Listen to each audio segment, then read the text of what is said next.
Aleluya. Imloch Adonai leolam, Eloai Sion ledor bator. Aleluya. Aleluya. Aleluya. En castellano. Reinar Adonai para siempre tu Dios, oh Sion, de generación y en generación. Aleluya. Aleluya. Reinar Adonai para siempre tu Dios, oh Sion, en generación, en generación. Aleluya. Aleluya. Amén. Vamos a dar gracias al Señor y vamos a, mediante la oración, hermano Juan, ¿podría dirigirnos en oración, hermano? Señor Dios y Padre, gracias por este día. Señor poderoso Dios, Padre Santo, dirígenos con tu Espíritu, Padre mío, en este día para estudiar tu bendita Torah, Padre mío, y entenderla. Danos sabiduría y entendimiento, Señor. Padre Santo, te lo pido en el nombre glorioso de tu Hijo amado, Yeshua HaMashiach. Amén. Amén. Amén. ¿Puede traer la pizarra, no? Sí, por favor. Bien, queridos hermanos, el día de hoy vamos a estudiar la clase número 3, ¿ya? Esta clase número 3 se llama Los conflictos de poder en las primeras comunidades nazarenas, ¿ya? No comunidades cristianas, porque el cristianismo no existía, ¿ya? Hay que dejar eso en claro. El cristianismo es un invento del paganismo. Es una comunidad judía. ¿Ya? Eso hay que entender. Lo que nosotros hay que pensar es, ¿era todo color de rosa? ¿Había armonía entre todos los miembros de la comunidad? ¿O había peleas entre ellos? ¿Qué piensan ustedes? Había conflictos. Hay conflictos, claro. Hay conflictos. Conflictos, peleas. Claro.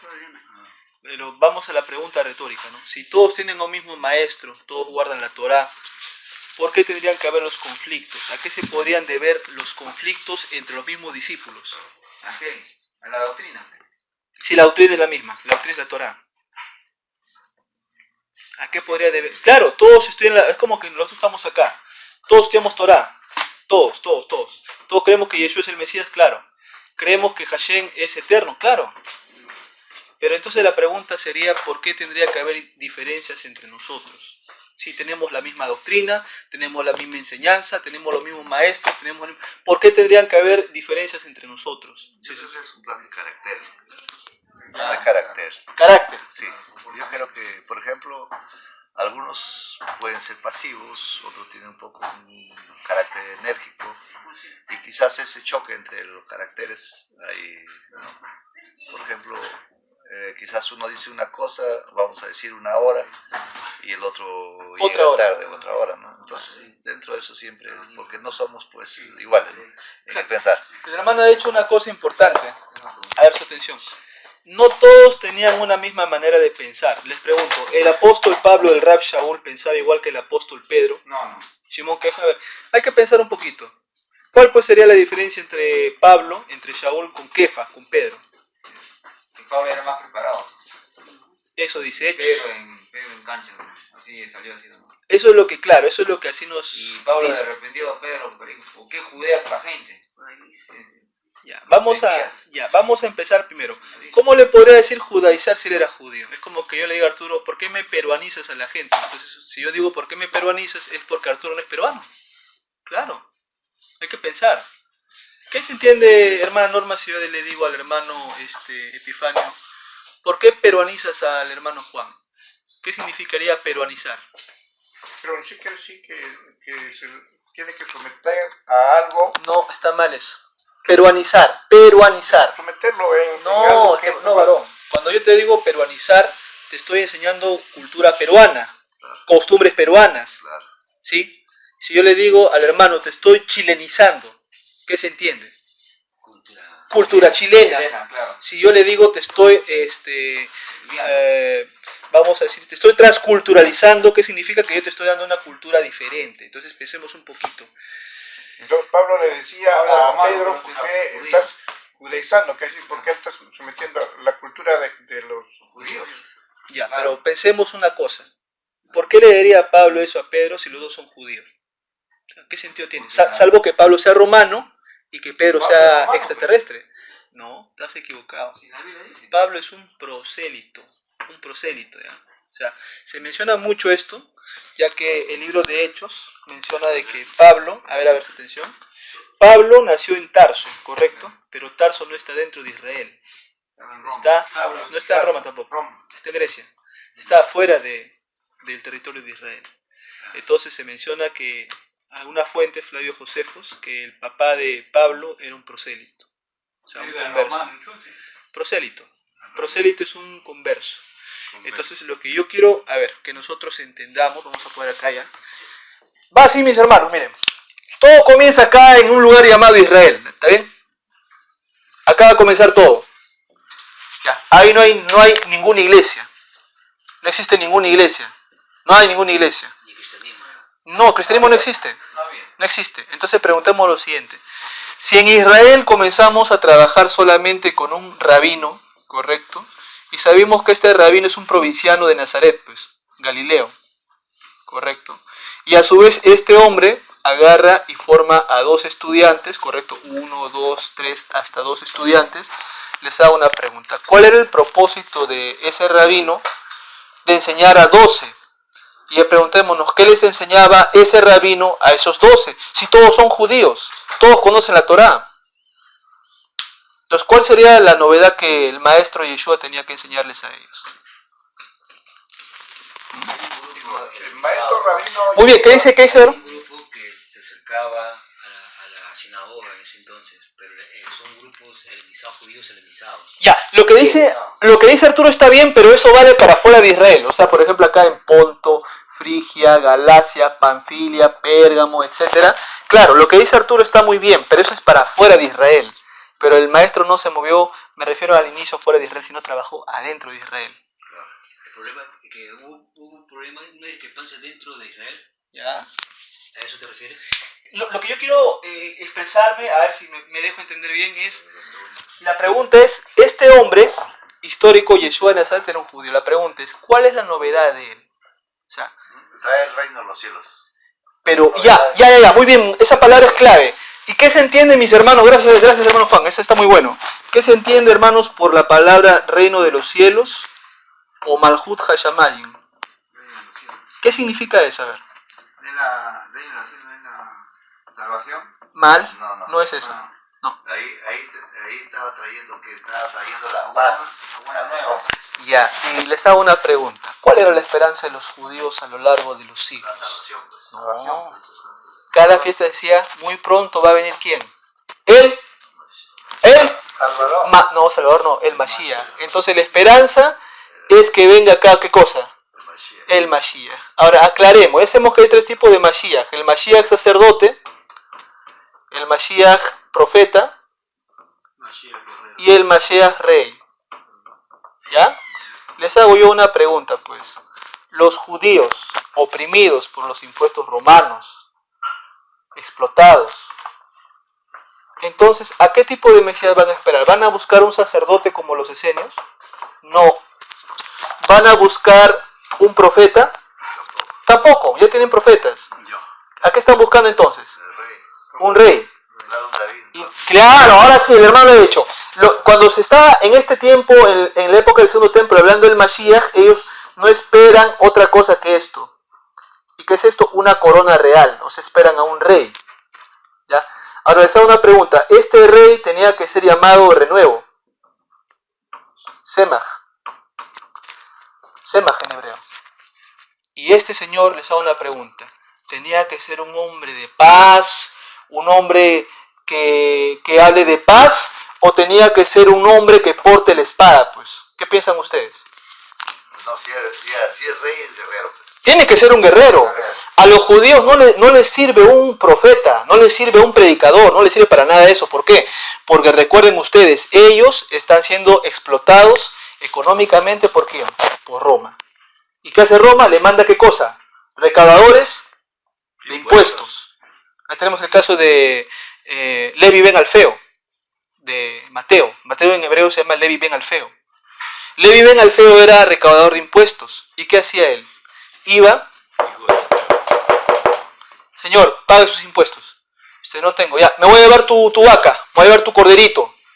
Y si no tenías nada, ¿qué hacía? Te llevaba como esclavo. ¿A dónde? A Roma. ¿Para qué? Para construir puentes, acueductos, coliseos, gimnasios.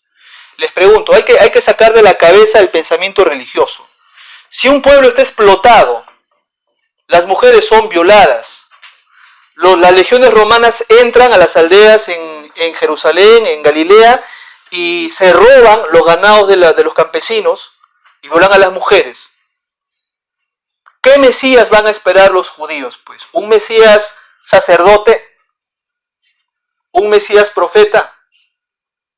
¿Qué Mesías van a esperar ellos? Tiene que ser un rey. ¿Para qué? Para que el rey bote de la corona a Herodes. Un libertador. Pero Tiene que ser exactamente un caudillo. un caudillo, un libertador. Y acá se cumple Miqueas 5.2. ¿Qué dice Miqueas 5.2? Y yo llamaré de aquí, ¿qué dice? Al que será caudillo. ¿Ya? La Reina Valera traduce rey, no, es caudillo. ¿Y quién es un caudillo? Uno que usa la espada. Ahora, ¿por qué les hablo todo ¿Estaríamos hablando de un soldado? Claro, la mentalidad del Mesías tenía que ser un soldado. Por eso cuando Shimón Bar Kokhba se anuncia a Mesías, Rabí Akiva lo dice, este es el Mesías. Esta es la estrella que aparece en Génesis capítulo 49. Cuando Jacob se está muriendo, dice, y habrá una estrella. La estrella. Entonces pensaban que era Barcoba, porque Barcoba sí era un guerrero. Barcoba no venía a predicar nada, Barcoba iba a la acción. Entonces los judíos no esperaban acá un predicador, un hombre de acción, un hombre de armas. Eso quería este pueblo judío. Claro. Pero ese no es el propósito de Dios. Entonces, entendiendo esto, mis hermanos, ¿qué cosa sería entonces el reino de los cielos?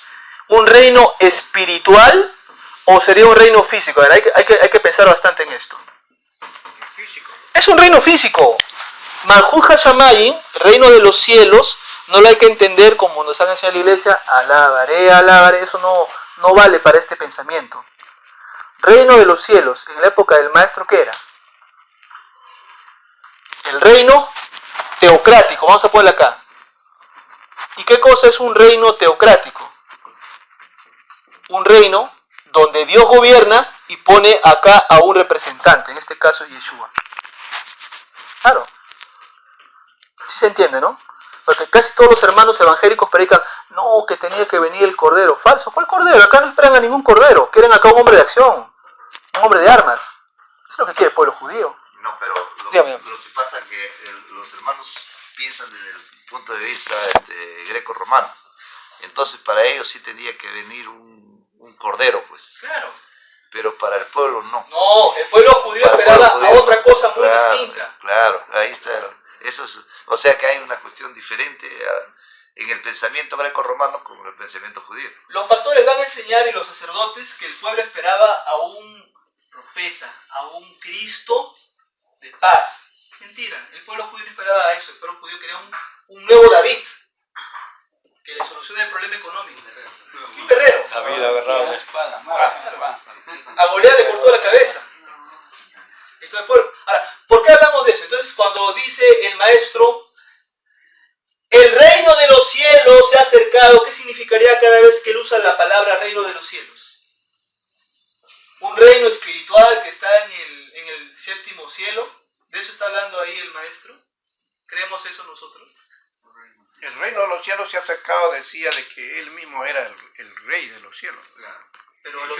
Pero los cielos, ¿qué significa en este contexto, hermano?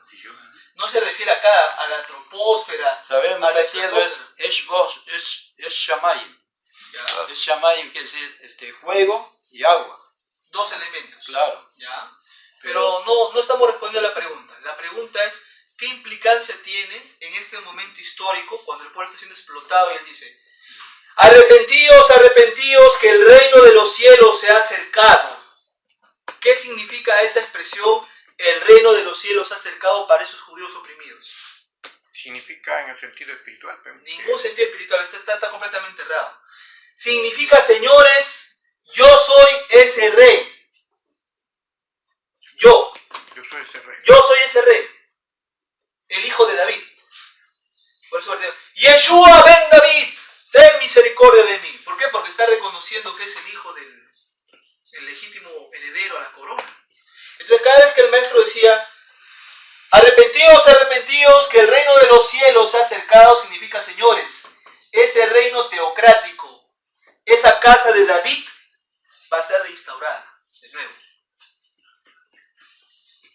Pero nosotros siempre pensamos así, mira, no, reino que estaba caminando acá en las nubes, falso, señor, esto ya es mitología, no tiene que ver en el contexto, tiene que ver con un reino teocrático. Que la casa de David tenía que ser restaurada, que es el templo de Salomón.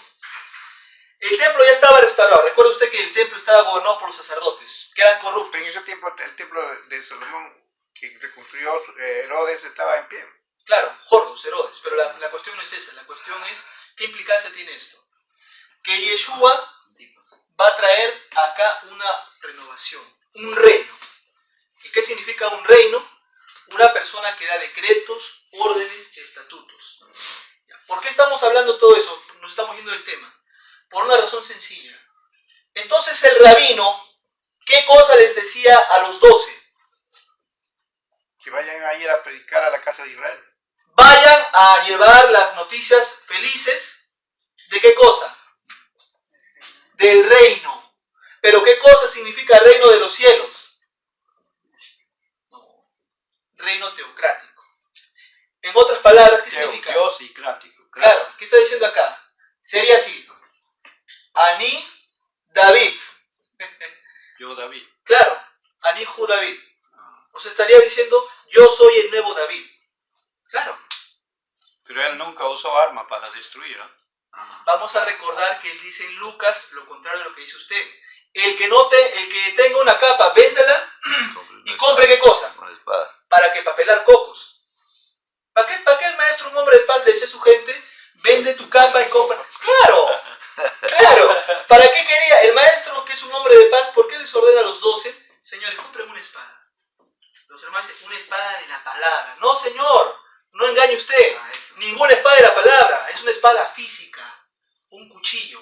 La pregunta es, ¿por qué un hombre de paz, un pacificador, tendría que hablar pues de la espada? ¿O es que el maestro era medio terruco? No, pero Pero su reino no. Ahí está, él lo ha dicho, un revolucionario. Claro. O sea, en otras palabras, vamos a Alfa Omega le dice hermano Harold, le dicen revolucionario a Jesucristo. Bueno, El día revolucionario tenía, Tiene que razón. la tierra tiene que ser para todos por igual, no hay desigualdad. Eso quería señalar. Alfa y Omega. bueno, vamos entendiendo que esa parte, la secta Alfa y Omega ha hecho bien. O sea, es un revolucionario. ¿Ya? Es un revolucionario. Por eso hay que pensar. pero Ya, la en revolución, aspecto político. hermano, A ver, ¿cómo? en la revolución está la transformación, pues. Ya, en la revolución está ¿qué cosa? La transformación. La transformación. Significa, vamos a sacar a Herodes, el corrupto, Claro. el edomita de acá de la casa de David, y acá tiene que estar el verdadero descendiente de David gobernando a su pueblo de acuerdo a la Torá. Claro, Pero Herodes no se va a ir así nomás. tiene que ver Hay que sacarlo. ¿Y cómo lo sacamos? con revolución. Tiene que haber revolución. Entonces la pregunta que hay que hacer acá, ¿el maestro tenía matices revolucionarias o era estrictamente un corderito manso y humilde? ¿Qué piensan ustedes? No, hasta donde... Si está con revolución ya no es un corderito, pues. De ninguna manera. Ya no, ya. Ahí hay, por eso, ahora se me viene a dar la Él mente. mismo dijo que yo no he venido a traer paz sino espada. Ahí está, ¿ve? Textual. Y la espada, pero yo pregunto, ¿para qué sirve la espada? Pelear. Para hacer una parrilla del domingo. Para defender la causa. Ahí está, para defender la causa. Claro. Ahí está. Entonces, si nosotros analizamos estos aspectos, entonces Yeshua sí estaba cumpliendo con el papel de ser ese Mesías revolucionario que quería el pueblo que iba a usar la espada. O sea, en esos pasajes ya nos da a entender que él no está fomentando solamente la paz, porque alguien diría, y las bienaventuranzas, bienaventurados los humildes, los mansos, los que van persecución, todo eso. ¿Y cómo hilvanamos esa idea con la que él dice, el que no tenga una capa, venda y cómprese qué cosa? Textual. Textual es eso. Está en Lucas, ¿no? Lucas, Ginel. Evangélico le Ahí dice hay que buscarlo. a esto le dicen espada. Está mal, pero es contextualizado totalmente. Entonces, ¿por qué estamos explicando eso?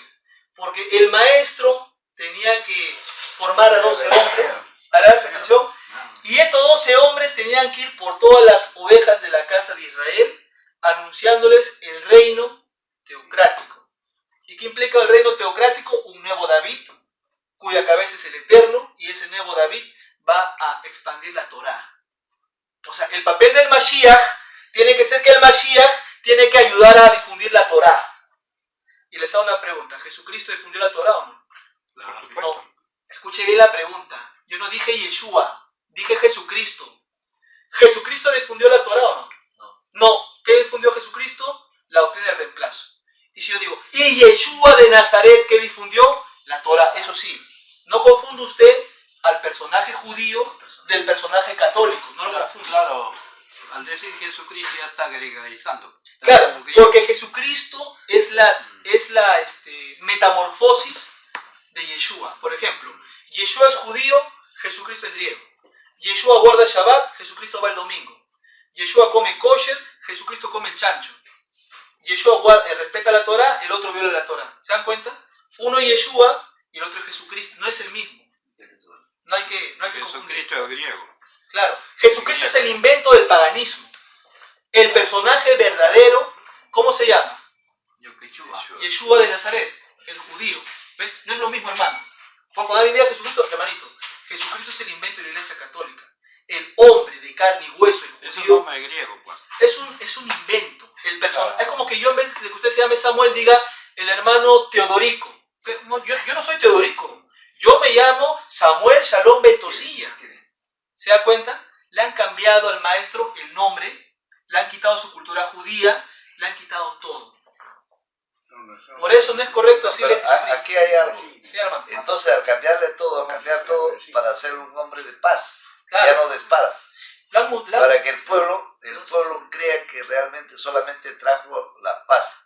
Y para que todos los oprimidos del mundo digan, no, ¿para qué me voy a levantar si Jesús espero? Exactamente. Están fomentando qué cosa? Claro. El clientelaje y la servidumbre. Así ¿Y eso a quién le favorece? A los poderosos. es. Claro. Un pueblo ignorante es un pueblo tranquilamente dominado y explotado. Ahí está. Ese es el punto. Esa es la figura. Entonces, puedo poner acá, no confunda usted a este varón, a Yeshua Minazrat, de Jesucristo. No confunda, ¿ya? No confunda. Este personaje es un invento de la Iglesia Católica y del paganismo. Este es el siervo de Dios. La Grecia católica, entonces. Claro, este es el invento de la Iglesia Católica. Grecia católica. Pues. Por eso, pero este no, este es judío. O sea, no hay que confundir, ¿ya? No confunda usted a Yeshua Minazrat. Jesús es de Roma. Es el Cristo católico. No lo confunda. Este de acá es el Salvador judío. No confundamos, ¿ah? Yo escucho hermanos que le dicen a Yeshua, le dicen Jesucristo, señores, hay que llamarle por su nombre. Él tiene un nombre, ¿ah? No le hay que cambiar el nombre.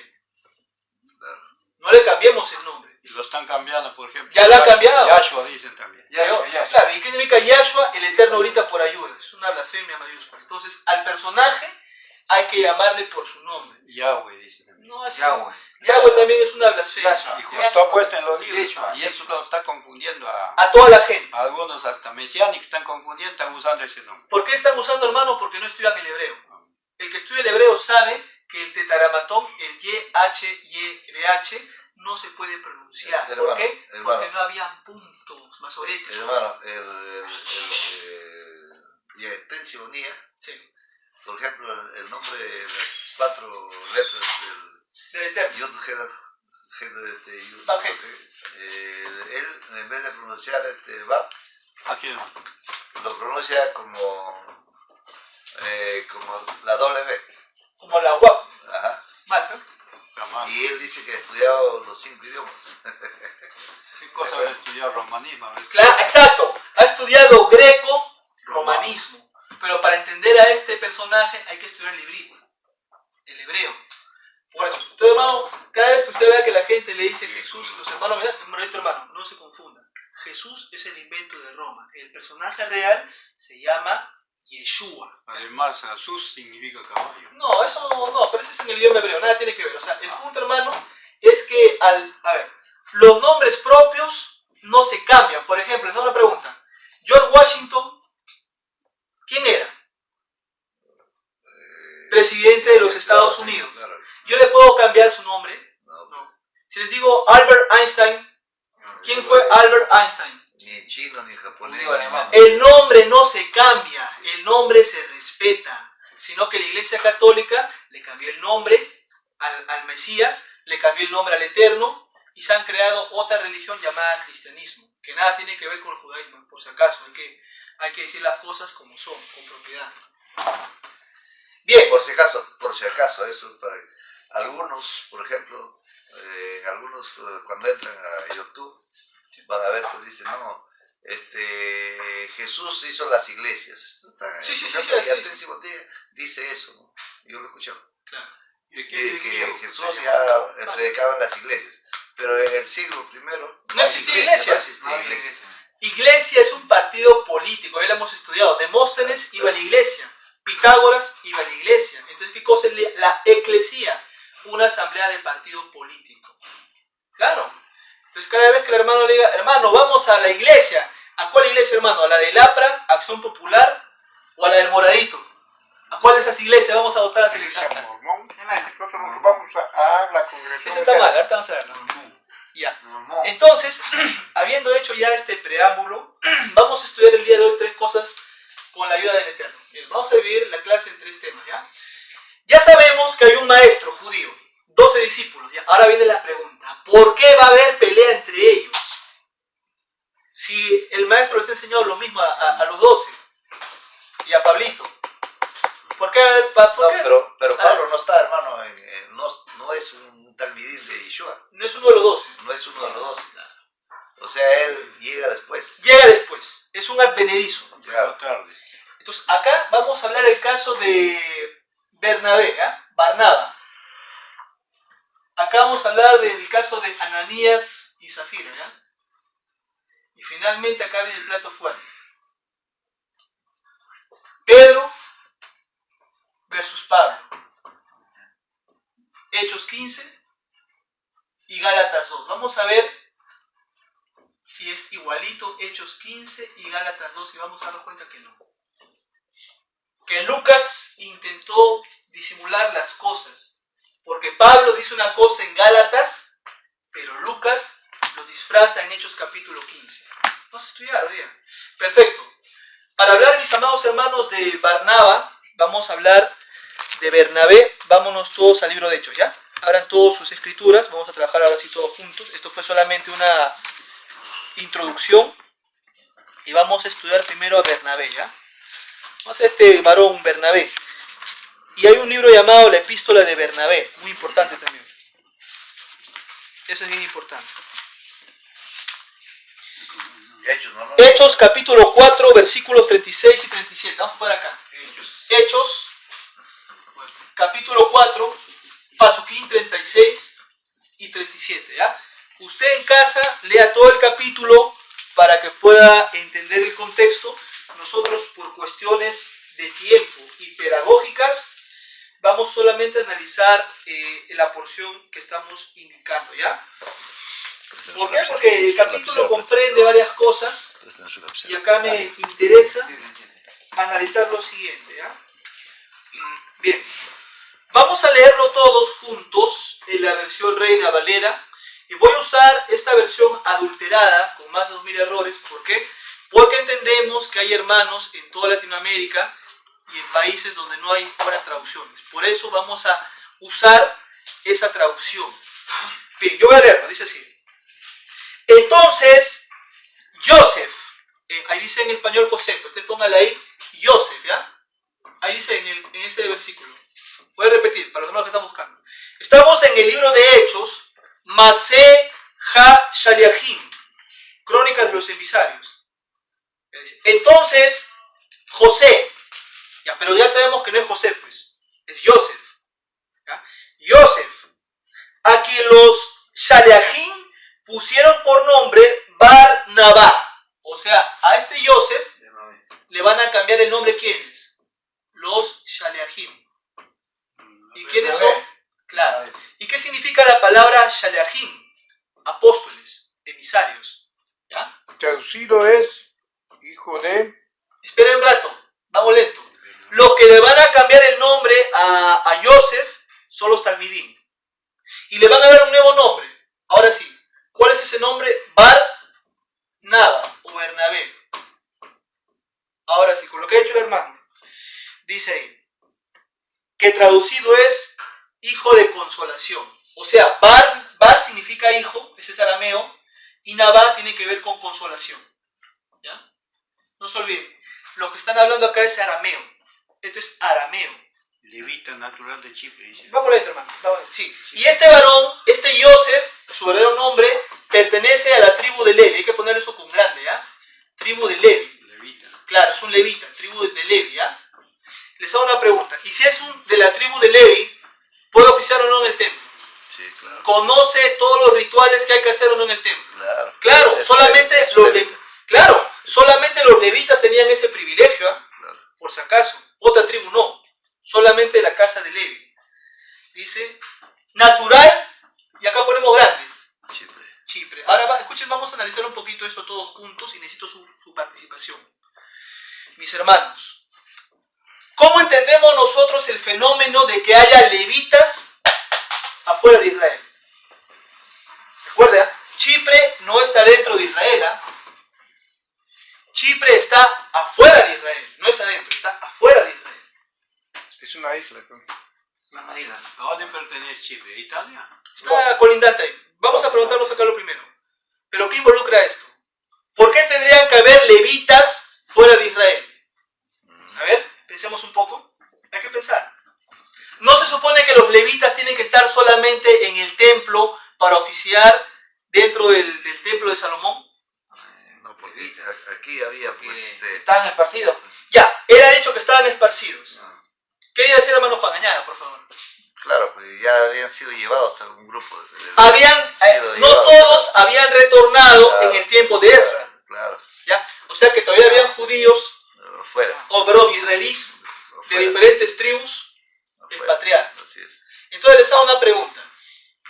Este varón, Barnaba, Yosef, ¿es un judío dentro de Israel o fuera de Israel? Fuera de Israel. Y si es un judío fuera de Israel, se diría un judío jerosomalitano o un judío helenístico.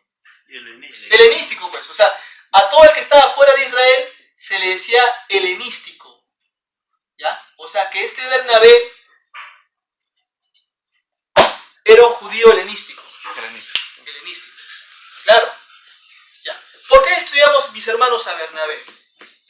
La comunidad del Mesías estaba solamente conformada por israelíes dentro del territorio, o israelitas, perdón, o también habían israelitas de afuera. De afuera también había. Afuera, claro. Este es un caso. Yosef es un caso. Pero es que claramente él dice, yo he venido por las ovejas perdidas de Israel. Yo he venido por las ovejas perdidas de la casa de Israel. ¿Y dónde quedamos los gentiles? Hay que siempre hacer esa puntualización. Claro. Ellos no están yendo por el chino, por el peruano. No, señores, no se equivoquemos. Claro, no. Ellos están yendo solamente por las ovejas perdidas de la casa de Israel. Claro. Ahí viene la pregunta del millón. ¿Y qué suerte tienen los gentiles? No están considerados. Claro, no están afuera de. Eso me preguntó un hermano evangélico. Me dijo, Harold, si la cosa es como tú me estás comentando, ¿a dónde quedamos nosotros? Con nuestro cristianismo, con nuestras iglesias. Segundo orden. No existe. Es que en la mente del maestro y de los judíos no existe ninguna iglesia. Claro. Pero no existe. Acá, pero sí existe que el gentil tenía que hacerse. Eso que dice el hermano, ¿cómo se llama? La conversión. Convertirse. ¿Qué dijo Ruth? Tu pueblo será mi pueblo y tu Dios, ¿qué cosa? Será mi Dios. Entonces el gentil, ¿qué tenía que hacer en este tiempo para alcanzar, formar parte de la comunidad de Yeshua? Tenía que convertirse, pero ¿a qué? A la iglesia. a la iglesia bautista, presbiteriana, calvinista. No, Tenía que convertirse ¿a qué? al judaísmo, A la fe de Israel, muy Claro. bien, al monoteísmo, Claro. un solo Dios y mandamientos. Entonces, hermano Jaro, disculpe. Entonces, Sí, sí. los cristianos, cuando va a haber el levantamiento que le llaman, ¿no? ¿Dónde se quedan? Ya hemos estudiado eso. Sencillamente, aquellos que no guarden la Torá y no tengan el testimonio de Yeshua, sencillamente no tienen parte. Porque no son ovejas de la casa de Israel. O sea, las iglesias cristianas no han hecho la conversión al Dios de Israel. Lo que ellos han hecho, han creado un sistema teológico llamado la doctrina del reemplazo, en la cual la iglesia, dice así David Diamond, Israel es el pueblo de Dios y la iglesia el pueblo redimido. Y yo pregunto, ¿dónde está el versículo donde dice Israel, pueblo redimido, iglesia, pueblo No hay. No hay. ¿Cómo se llama eso? Manipulación teológica. Manipulación teológica. Claro. Entonces, ¿cuál es acá el chiste? Que nosotros los no judíos tenemos que convertirnos ¿a qué? A la fe de Israel, al Dios de Israel, a guardar los pactos y las promesas a través de quién? De un judío. ¿Y cómo se llama ese rabino? Yeshua Minasrat. Por eso cuando las personas se iban a insertar en el movimiento, ¿qué hacía por ejemplo una persona como Bernabé? Hermanos, Ajim, yo quiero formar parte de la asamblea del maestro. ¿Qué tengo que hacer? Muy bien, hermano, tiene usted que cumplir el siguiente requisito. Baja las aguas, sumérjase, ¿en el nombre de quién? En el nombre del Padre, del Hijo y del Espíritu Santo. Nombre de Cristo. Eso no existe. En el nombre de Yeshua, dijo. En el nombre del rabino, claro, de Yeshua, porque recuerde usted, en el primer siglo, para formar parte de un movimiento, la inmersión en el agua es en nombre de ese maestro, porque te identifica a qué escuela perteneces. Los esenios, cuando la gente venía a formar parte de la comunidad del Mar Muerto, tenían que sumergirse en nombre del maestro de justicia. Entonces, ¿qué sería el bautismo? Un rito de iniciación para formar parte del movimiento de los nazarenos. Nada más. En la época de Juan el Bautista también tenía en su nombre de Juan Bautista. Excelente, lo que ha hecho el hermano Juan Alfonso es la verdad. Entonces, ¿qué estaba haciendo mis hermanos? Juan, cuando sumergía a la gente en el agua, Es su nombre. estaba formando ¿qué cosa, Juan? Sus talmidín, Sus propios talmidín, claro. Y ahora va la pregunta, si Juan sumerge a Yeshua, ¿Yeshua sería el talmid o no de Juan? ¿Ah? Claro. Totalmente. Claro. Porque la persona que se formaba parte de un movimiento tenía que sumergirse en el agua en nombre de ese maestro. Claro. Claro.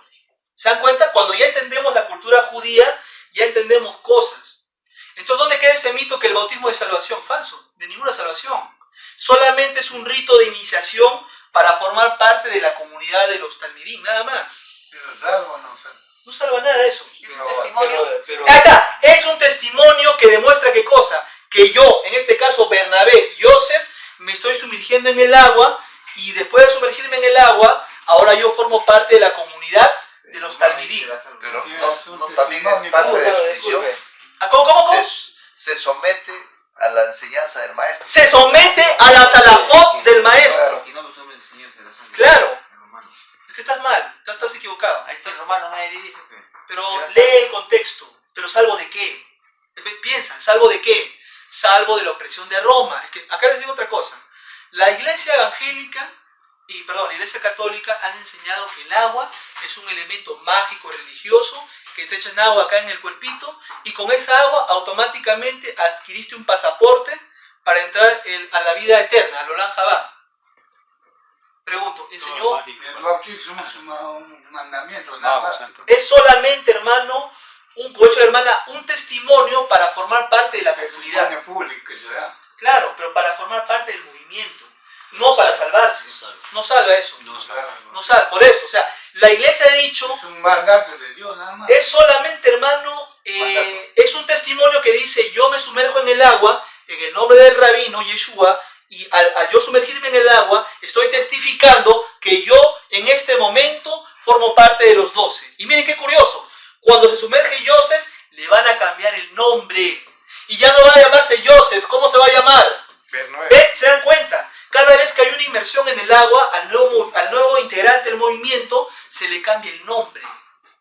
¿Se entiende? Eso no enseñan las iglesias, ni lo enseñarán tampoco.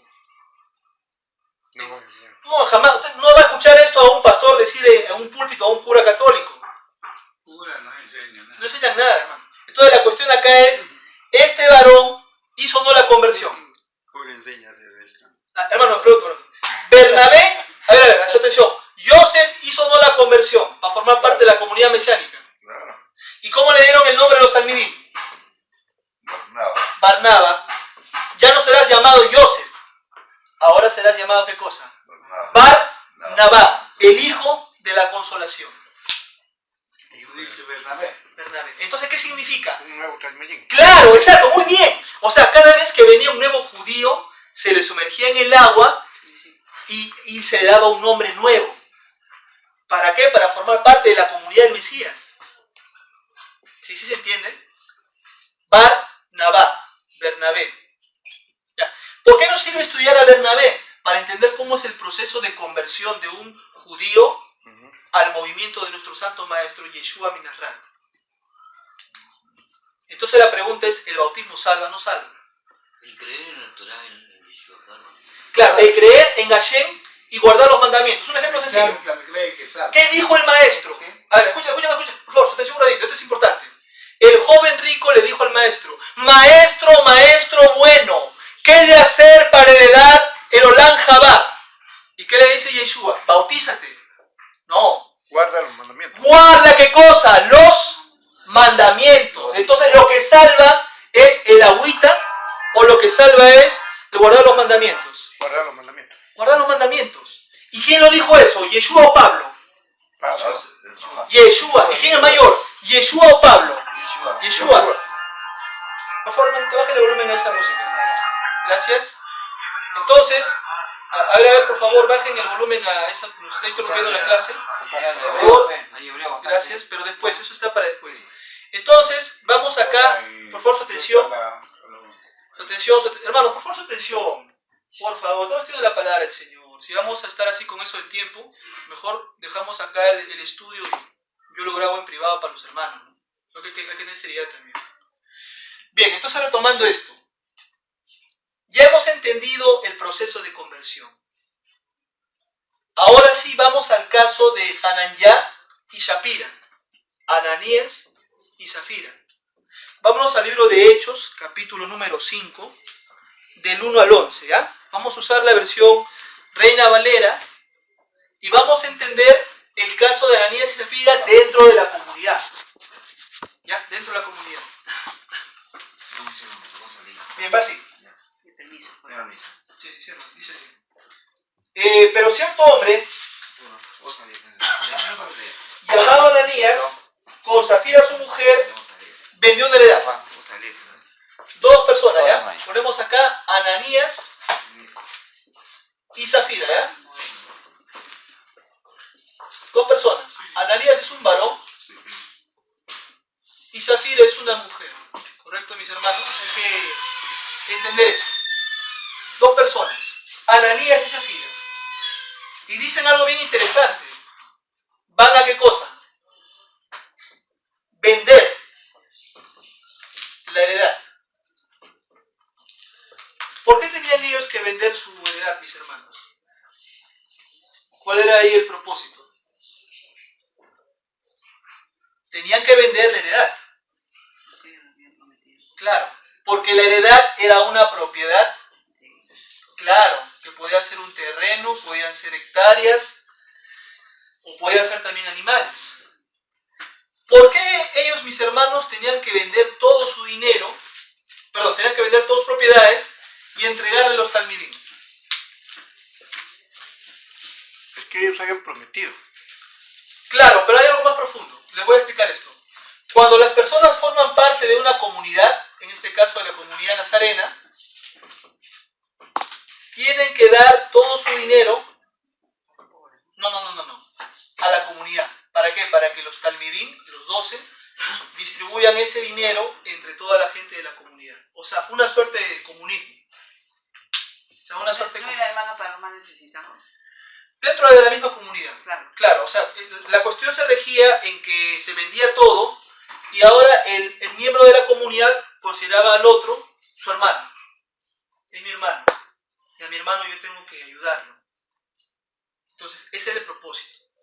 Pero acá hay una cosa.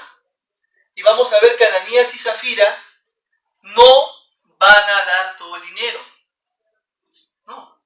Acá dice bien claro. Dice, y sustrajo el precio sabiéndolo también su mujer. O sea que fueron ellos cómplices. Claro. Trayendo solo, ¿qué cosa? Una parte. O sea que ellos quisieron fingir que eran piadosos, Hasidim, y ellos sencillamente dieron una parte. Claro. Entonces, ¿cuál es acá el problema? ¿Por qué se van a morir si igual han dado la plata? Es que ellos habían ambicionado, después de haber prometido, no podían mentir a Dios. Claro, muy bien. El problema es que ellos fingieron y usaron una máscara de piedad para dar solamente una parte de lo que es la heredad. Y dice acá. Y dijo Kefa, Hananyá, ¿por qué llenó Satanás tu corazón para que le mintieras al espíritu de santidad y sustrajeras el precio de la heredad?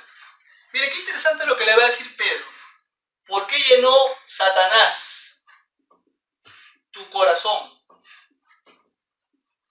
Entendamos, mis hermanos, corazón en el primer siglo era el músculo que bombea sangre, ¿o qué era el corazón? El pensamiento. La mente, muy bien. Y Satanás era el diablo con su cachito, su rabito, o qué es considerado Satanás. Y él pensó cambiarlo, claro. Era el concepto. ¿Qué es Satanás en la mente judía? Un obstáculo. La mala inclinación. La mala inclinación. Entonces, ¿cómo sería? Ananías, ¿por qué tu maldad ha llenado tu mente? O sea, el mensaje sería ese. ¿Por qué tu maldad interna ha llenado tus pensamientos?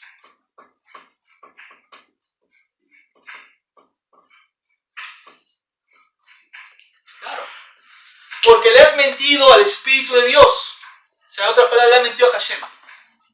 ¿Qué le has mentido a Hashem? Eso ahí dice. Reteniéndola, no se te quedaba a ti y vendida, no estaba en tu poder. ¿Por qué pusiste esto en tu corazón? No en el músculo que bombea sangre, sino en la mente. ¿Ya? En la mente.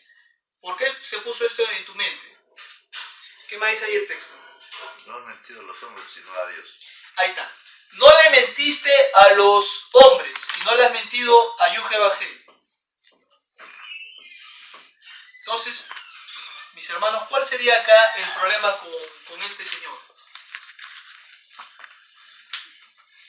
Aquí es el ofrecimiento, pues, total, dar todo, compartir todo y no darlo todo. Claro, O sea, decir una cosa y y no hacerlo. no hacerla, exactamente. O sea, No completo. doble discurso. No le discurso. El doble discurso.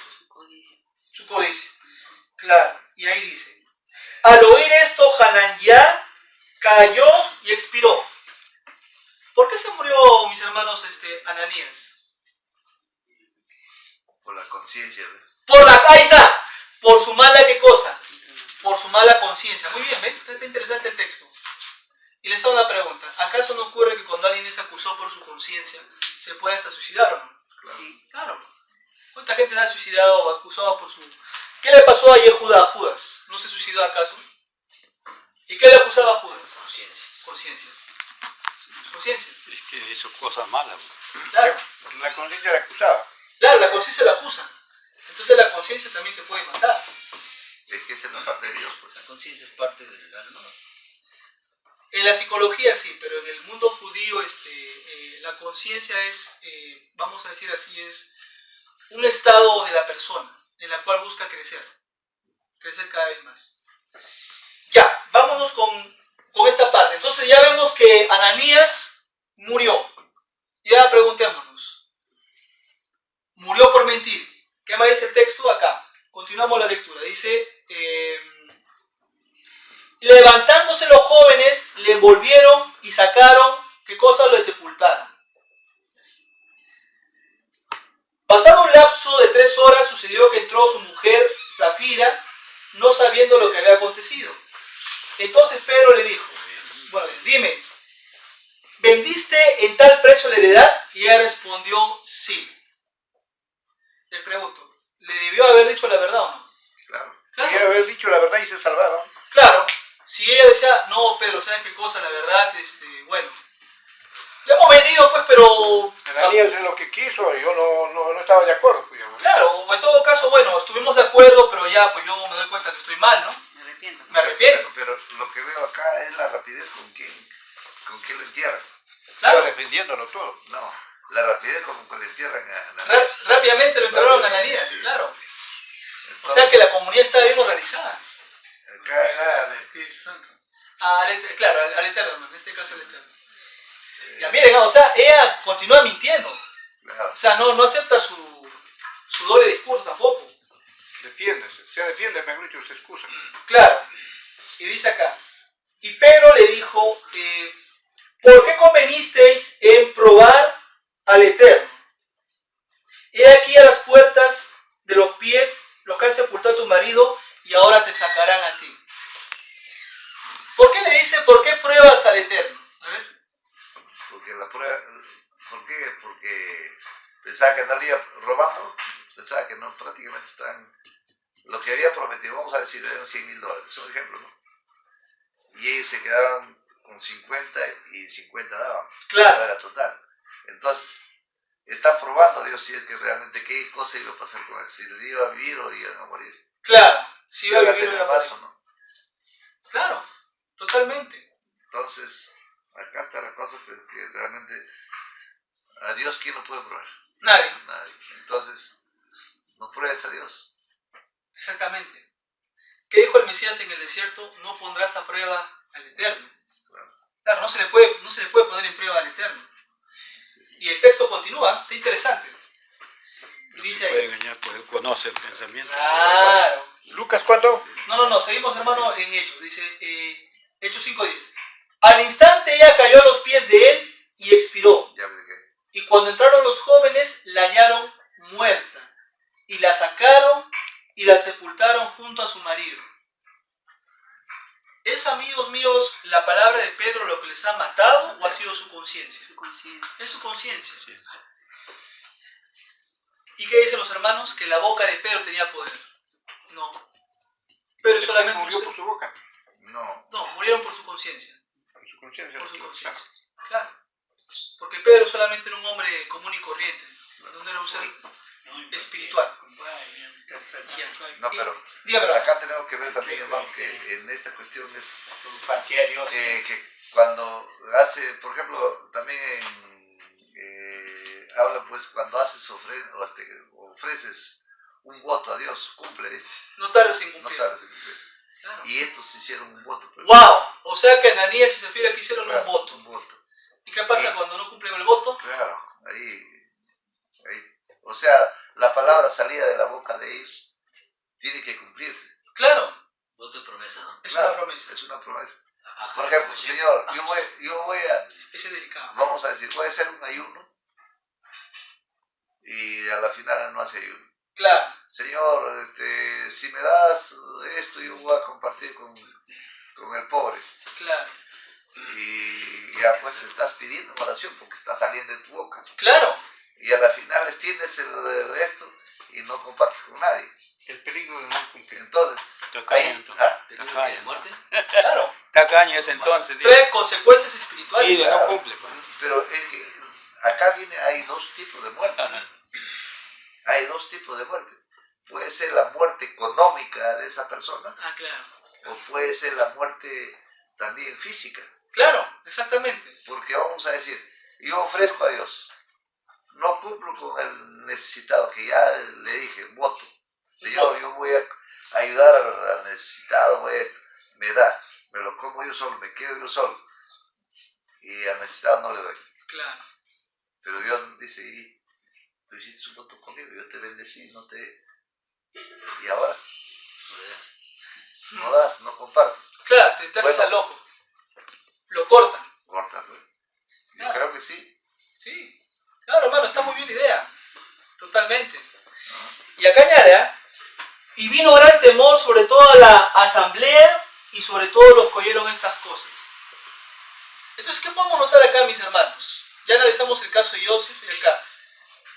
Si le están mintiendo a la comunidad, había, vamos a decir así, amor y paz, o también había acá sus malos miembros.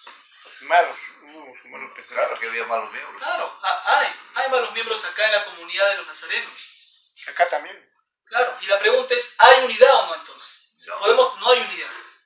No hay unidad. O sea, hay de repente ideas generales, pero vemos que ya hay primeros conflictos. Estaba dividida ya, ¿no? Claro, porque dice, ¿no? No, que con Constantino, no, señor, ya desde estos momentos ya uno va viendo divisiones que van a haber.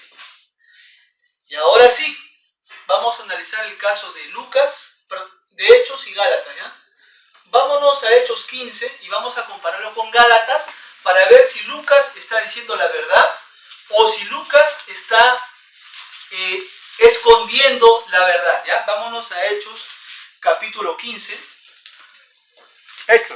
Hechos 15, vamos con los textos. Hechos capítulo 15.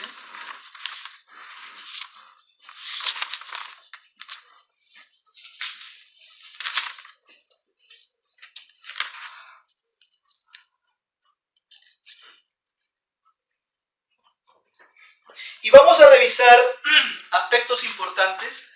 Vamos a comparar acá Hechos 15 con Gálatas 2. Ya vamos a ver bastantes diferencias, ¿eh?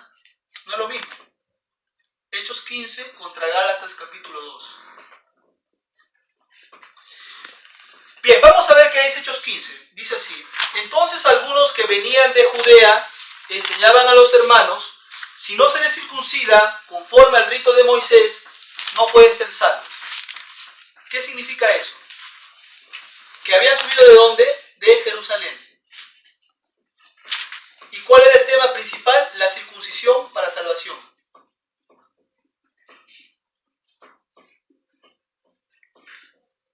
Suben de Jerusalén. Ya hay que tener esas ideas en claro. 2, dice ahí. Como Pablo y Bernabé estuvieron en una discusión y contienda no pequeña con ellos, y se dispuso que Pablo y Bernabé vayan a Jerusalén, y algunos de ellos, y los ancianos. Entonces acá va a haber una discusión de Pablo unido con Bernabé, ¿correcto? ¿Contra quiénes? Contra estos judíos de Jerusalén. Les hago una pregunta. Si todos son judíos, ¿Pablo y Bernabé son judíos de Jerusalén o son judíos helénicos? Helénicos. Son helénicos, ¿ven? Ahí viene una primera diferencia. Estos caballeros son judíos helénicos. Sí, son judíos helénicos. Entonces les hago una pregunta. Entonces, ¿habría rivalidad o no entre los que están adentro de Israel y afuera de Israel? Claro. Totalmente. Claro. Esto es un conflicto, ¿ah? Es un conflicto. Bien, ¿qué más dice el texto? Para ir desmenuzando. Dice: ellos pues, habiendo sido encaminados por la asamblea, pasaron por Fenicia, Samaria, miren, contando la conversión de los gentiles. Pero esos gentiles son judíos helénicos. O sea, en otras palabras, esa conversión, ¿en qué consistía, mis hermanos? Sumergir en agua y dar un nuevo nombre. ¿El ejemplo dónde está? En Hechos 4, 36, 37, el caso de Barnaba. ¿Ya? Continuamos. Y llegados a Jerusalén fueron recibidos por la asamblea y los salajín y los ancianos, hablando todas las cosas que el Eterno había hecho. Pero algunos de la secta de los fariseos que habían creído se levantaron diciendo: es necesario circuncidarles y mandar que guarden la Torá de Moshe. Entonces, nuevamente, ¿cuál es acá el tema principal? La circuncisión para salvación. Ese es el tema principal de Hechos. Bien, ¿cómo continúa el texto? Después de mucha discusión, miren, Pedro se levantó y dijo: varones hermanos, vosotros sabéis, como ya hace algún tiempo Dios escogió que los gentiles oyesen por mi boca la palabra de las buenas nuevas y creyesen. Y Dios, que conoce los corazones, le dio testimonio dándoles el espíritu de santidad, lo mismo que a nosotros. Miren, y ninguna diferencia hizo entre nosotros y ellos, purificando por la fe sus corazones. Entonces les hago una pregunta. Ahí, en ese contexto, ¿Pedro está a favor de Pablo y Bernabé o a favor de los judíos de Jerusalén?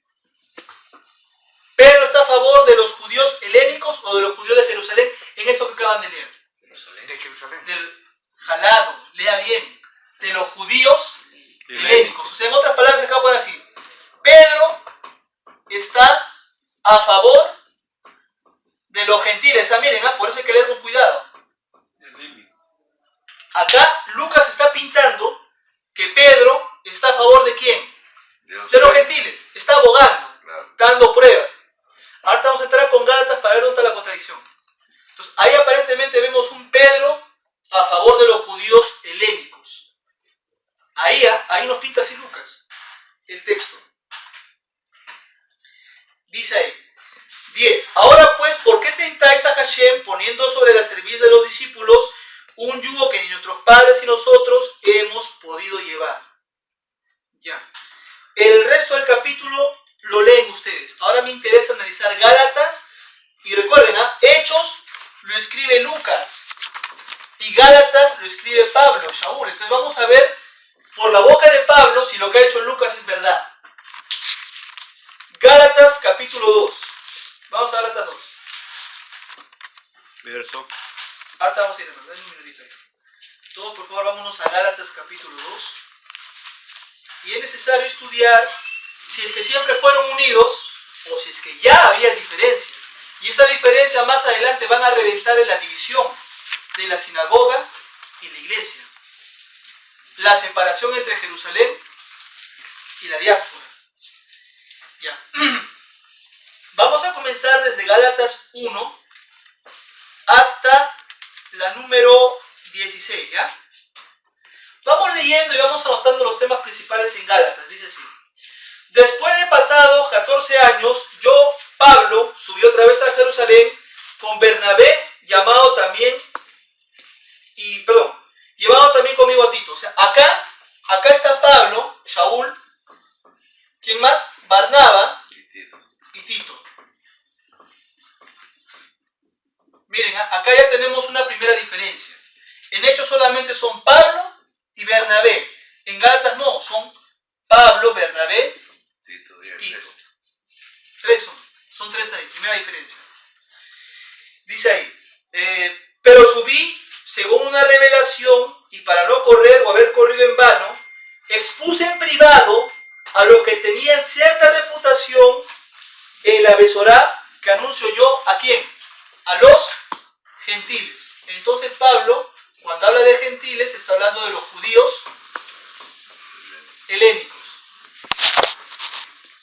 Hasta ahí va todo bien, yo no veo nada raro ahí, pero vamos a seguir viendo qué más esconde el texto. Mas ni un Tito que estaba conmigo y es griego fue obligado ¿a qué?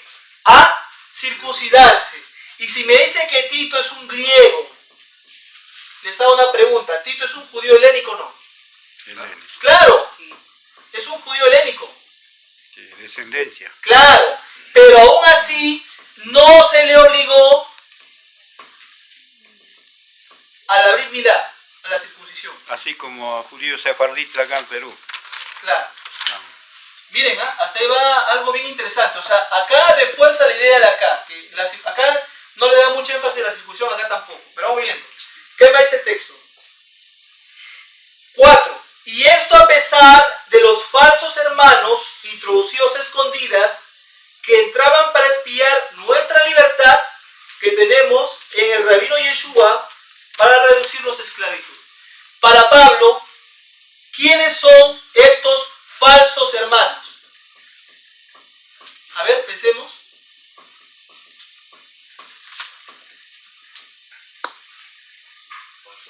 Mire, dice falsos hermanos, no dice falsos enemigos. Si le dice hermano, es porque tiene ¿qué cosa? De la misma comunidad. Claro. Pero si él está llamando falso, ¿a quién está llamando falso Pablo? Él es helénico. No, a los judíos. judíos. A los judíos ¿de dónde? De Jerusalén. Claro. ¿Ve? O sea, los falsos hermanos para Pablo son los judíos jerusalenianos. Jerusalemitas. Claro. Porque añade acá algo, dice, quienes quieren reducirnos de nuevo ¿a qué? ¿Al yugo de qué? Esclavitud. ¿Y cuál es ese yugo de esclavitud? Las alajot de los rabinos. En este caso sería la Torah, pues. No, en este caso, hermano, son las aplicaciones, las alajot. La palabra alajá es una interpretación de la Torah. El ajot en plural. Pero vemos que son hermanos, ¿ah? No es que son enemigos. Pertenecen todos a la misma comunidad. Entonces no podemos decir que la comunidad todo era color de rosa. ¡Ay, claro! Ya se nota acá. ¿Bien? Bien, continuamos leyendo. ¿Qué me dice el texto? Ya, dice acá de los falsos hermanos. 5. A los cuales ni por un momento accedimos a someternos para que la verdad de la Besorá permanezca con nosotros. Entonces la pregunta es, ¿Pablo se está sometiendo a los judíos de Jerusalén o no? No. Repito la pregunta, ¿Pablo se está sometiendo a los judíos de Jerusalén o no? No, él dice, judío de Jerusalén es una cosa, judío helenista es otra cosa. O sea, Pablo está defendiendo aquí a los... Se está separando. Se está separando. Ahí se está separando. Automáticamente se está Claro, es una separación ahí. 6. Pero los que tenían reputación de ser algo, lo que hayan sido en otro tiempo, nada me importa. O sea, a Pablo nada le importa la reputación de los falsos hermanos. Y estos falsos hermanos pertenecen a Jerusalén. Pero era según él. Claro, Según para el él. pensamiento de él. De él. Por eso dice, Claro. a mí Pablo nada me importa. ¿Ven? Hay que leerlo entre líneas, eso es subliminal. Dice, el Eterno, ahí está, miren, no hace acepción de personas. Y les hago una pregunta, pues, siendo honestos. ¿Dónde se hacía más acepción de personas? ¿Adentro de Israel o afuera de Israel? Dentro de él. Adentro. ¿Dónde era más fácil la conversión? ¿Adentro de Israel o afuera de Israel? Afuera era más fácil. Claro. Adentro estaban muchas escuelas. Entonces, Pablo ya está separándose poquito a poco el judío helénico del judío de Jerusalén. Ahí está. Uno es la enseñanza, pero no porque realmente aquí hay una política ya. Ya. Aquí está empleando una política ya. Aquí realmente, ¿sabes? Yo quiero imponerme dentro de este contexto de afuera Ya. y de adentro, porque no quiero someterme a ti que estás ahí. Y les hago una pregunta. ¿Quién era la cabeza de Jerusalén? ¿Quién era el líder principal de Jerusalén? Acá en este caso era...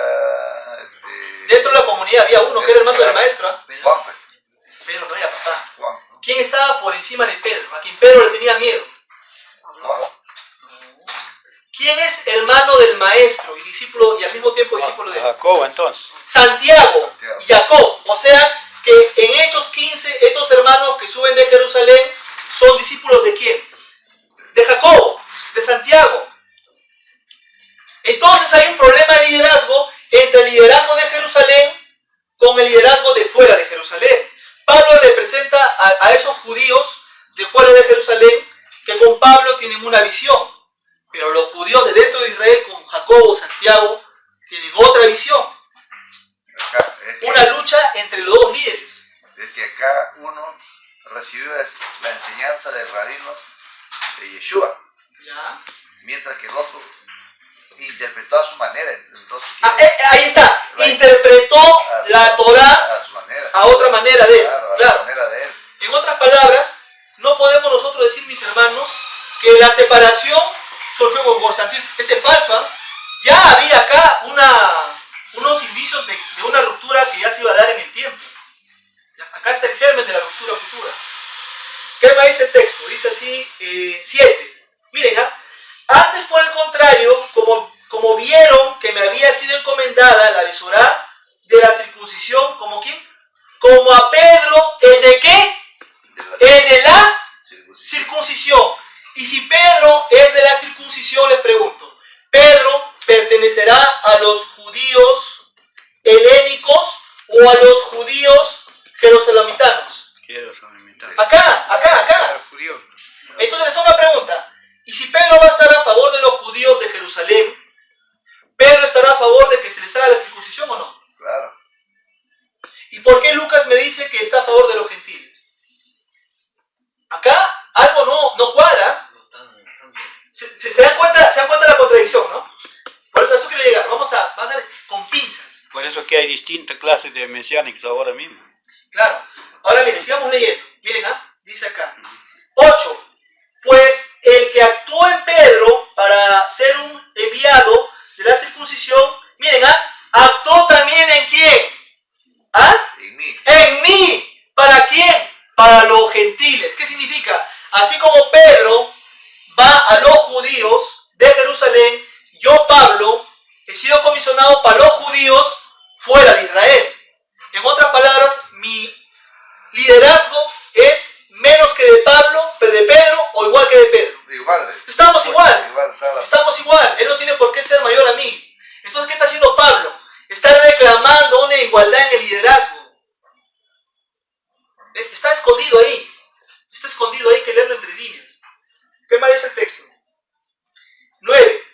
Y reconociendo la bondad que me ha sido dada, miren, 3 nombres.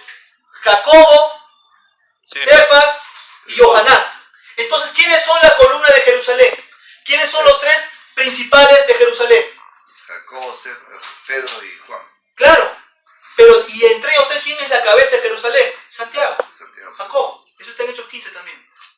Entonces, ya hay problemas acá de liderazgo, muy pronunciados. Dice acá, que eran considerados, miren, columnas, nos dieron a mí, o sea, Pablo, y a Bernabé, la diestra en señal de compañerismo. ¿Qué significa? De amistad. O sea, ya no tiene por qué haber una pelea entre los judíos de Jerusalén con los judíos helénicos, sino que podemos llevarnos bien. Claro, eso le está dando la derecha, o sea, seamos amigos. Seamos amigos. ¿Qué está diciendo? Ajá. Claro, ahí dice. Y ellos, miren, ahí dice ya. Para que nosotros fuéramos a los gentiles, pero ellos a la circuncisión. Traducción Harvard. Para que nosotros vayamos, yo y Bernabé, a los judíos helénicos y ellos a quienes vayan, a los judíos de dentro de Israel. ¿Sí se entiende? ¿Cómo se llama eso? Separación. Separación. Pero algo más fuerte, ¿cómo se llama eso? Una segregación. División. Una división. Ya hay una división. Ya hay una división. Claro. Ahí está, totalmente claro. 10. Solamente nos pidieran que nos acordáramos de los pobres, lo cual hacemos con mucha diligencia. Y les hago una pregunta. ¿Esos pobres serían los de dentro de Israel o los de fuera de Israel? De dentro. De adentro, pues. ¿No ves que adentro están que los explotaron los romanos? De adentro. En otras palabras, Pablito y Bernabé, vayan ustedes, predican a los gentiles, pero no se olviden de enviar su colecta ¿a dónde? A Jerusalén. A la cabeza. ¿Y quién es la cabeza de Israel? De la comunidad. Santiago. Santiago, Jacob. El que bautizaba. No, está mal, hermano. Santiago no bautizaba. No está mal, hermano. ¿Cómo no bautizaba, no? Jacob no lo bautizaba, hermano. Bien. Continuamos. Miren, 11. Acá viene el plato de fondo. Pero cuando Pedro vino a Antioquia, le resistí cara a cara porque era de condenar. Entonces les hago una pregunta. Pablo y Pedro en Gálatas se llevaban bien. No, sí. Nada, señor, acá no se llevaban. Entonces yo cómo voy a entender que después a mí Lucas me dice que sí, porque acá el Pedro de Lucas dice no, por favor, a los gentiles Dios no hace excepción de personas, pero acá es otra historia muy diferente. Es otra cosa diferente acá. Dice 12. Pues antes que viniesen algunos, ¿de parte de quién? De Jacob. Entonces, ¿quién es la cabeza de Jerusalén? Jacob. Jacob.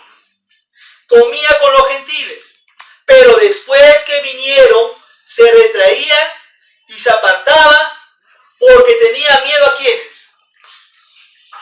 A los. ¿Y quiénes son los de la circuncisión? ¿Los judíos de Jerusalén o los judíos helenistas? ¿Quiénes son los de la circuncisión? Jerusalén. No, la circuncisión judío de Jerusalén. Claro. Entonces, en otras palabras, Pedro ¿a quién se sujetaba? A Jacob. Nada más, se sujetaba, él era su cabeza. El pastor era Jacob. Claro, él era la cabeza. Jacob. Miren, ya, 13. Y en su simulación participaban también los otros judíos. Otra vez la separación. Claro, de tal manera que aún Bernabé también fue arrastrado por la hipocresía de ellos. ¿Qué significa? Que Bernabé, siendo un judío helénico, en vez de mantener su posición como helénico, también se fue al lado de los judíos de Jerusalén. Entonces yo pregunto, mis amados hermanos, ¿hay o no hay conflictos en la comunidad del maestro? Sí hay. Sí hay, acá está evidente. Totalmente claro y palmario. Hay una rivalidad acá. 14. Pero cuando le vi que no andaban rectamente conforme a la verdad de la Besorá, dije a Pedro delante de todos, si tú, siendo un judío, miren, escuchan, vives como los gentiles. ¿Qué significa eso? Que Pedro estaba viviendo como un judío helénico o como un judío de Jerusalén. Helénico. Como helénico. Eso está diciendo. Dice, y no como judío. Ahora se agarren, ¿por qué obligas a los gentiles a judaizar? ¿Qué significaría ese judaizar? Que guardaran la ley. No, señor, mal. ¿Cuál ¿Qué era? significaría judaizar ahí?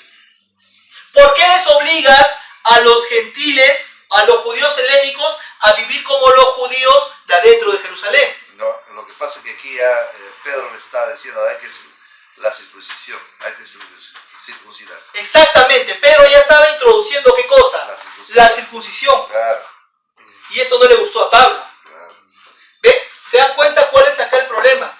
El problema en Hechos es que Lucas a mí me vende la idea de que acá no había ninguna división. Acá se llevan muy bien. También que acá coordinó Pablo, Pedro y Santiago, Jacob. Eso está en Hechos 15. Pero acá no. En Gálatas 2 no es la realidad. Pedro se le revela a Pablo. Lo cuadra. ¿Por qué judaísmo? En otras palabras, ¿por qué le obligas al judío helénico a guardar la misma salahot que el judío de dentro de Israel? En buen cristiano, deja vivir al judío helénico como un judío helénico y al judío de dentro de Israel como un judío de dentro de Israel. Eso significa judaizar. Eso es. ¿Qué más?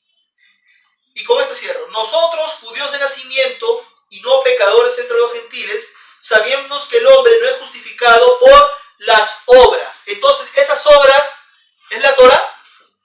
No. ¿Qué son esas obras? Las interpretaciones de los judíos de adentro de Israel. Esas son las obras. Pablo estaba en contra no en contra de la Torah. Acá dice obra de la ley. Claro, pero ¿cuáles son las obras de la ley? Las interpretaciones alágicas que dan acá los rabinos dentro de Israel. Entonces, vamos a cerrar ahí ya, mis hermanos, la clase del día de hoy. Vamos a dar algunas conclusiones. Hermano Shalom, ¿qué es lo que usted se ha podido dar cuenta en esta clase? Bueno, acá primeramente estamos leyendo de Barnabá y Zafira, ¿no? Y después las enseñanzas de cuando está hablando, hay una contradicción un poco mesiánica entre tipos mesiánicos, ¿no? Que uno está al lado de Jerusalén y el otro está al lado del helenismo judío helenista. Claro. Entonces, pero hay una discrepancia. Puede pasar eso, como decir, en nosotros, pero no, Dios no lo permite esa cosa. Debemos tener un solo entendimiento, pero una sola mentalidad, ¿no? De nuestra fe. Por supuesto que nosotros, en un nuevo nacimiento, conocimiento de nuestra fe mesiánica en Netzarim, de Yeshua, es diferente. Claro, hay diferencia entre el judío ortodoxo. Pero nosotros, eso no quiere decir que nosotros vamos a estar en contra de nuestros hermanos ortodoxos. Tenemos que respetarlo a ellos, amarlos. Y entonces explicar también la palabra, ¿no? Quizás ellos no los entiendan, qué significa esto. En cuanto, cuando él habla de la espada, cuando Yeshua dice, toma la espada, está hablando de una forma, digamos, de la espada.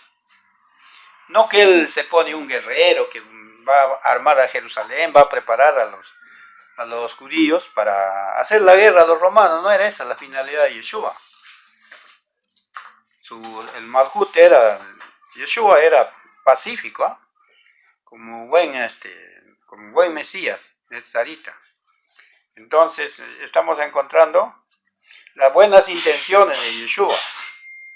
No es armar a la gente, al pueblo, como equivocadamente pensaban, de un Mesías guerrero, sino un Mesías que vino trayendo la enseñanza. Claro. La enseñanza, porque encontramos muchas cosas buenas en Yeshua. Amad a vuestro prójimo, aún a vuestros enemigos. Orad por los que, aún por los que persiguen. Estamos encontrando esa cosa, ¿no? Él no vino aquí a manipular, ¿eh? Mira, él no manipuló en ninguna manera a la gente. No, que pudo espada entonces. Cuando habla de espada, él está hablando a la gente cuando se ve en parte que la política, mucho de Roma, cometía muchos abusos. Pero eso no quiere decir que dice, ármate de batallón y tú levántate contra el romano. Eso no era su finalidad de Yeshua. Pero cuando él está hablando la teocracia de Dios. Está hablando la teocracia de Dios. ¿Qué es la teocracia? ¿Cuál es el tiempo de antes, digamos, antes que llegara el Mesías, o en tiempo de, ¿cómo se llama?, de Samuel mismo? ¿Había teocracia o no había teocracia? Para Israel, sí había teocracia. Teocracia, bueno, la palabra teocracia dice, en griego viene teocracia, como decir un Dios que da democracia. Pero este caso de Yeshua es muy diferente, comparando al pensamiento griego. Teo es ya, claro, en griego eso ya. Gracia también viene del griego. Y de ahí ha surgido la palabra democracia. Pero no nos salgamos de eso al usar democracia. La mentalidad de Yeshua era formar sus 12 talmidim, 12 discípulos. Formar bien a la persona para que con el tiempo después vayan estos judíos, que eran los Shelihim, ¿no es así? Así es. A llevar la Torá, la palabra, la Torá, la palabra a los judíos que estaban esparcidos en toda Europa, aunque todavía no había llegado a América ese tiempo, ¿no? Con Colón todavía llega a América después. Ahí vienen judíos, por supuesto. A que se le llama acá, cuando vino a Perú, vinieron muchos judíos de origen sefardita. Sefarad quiere decir España.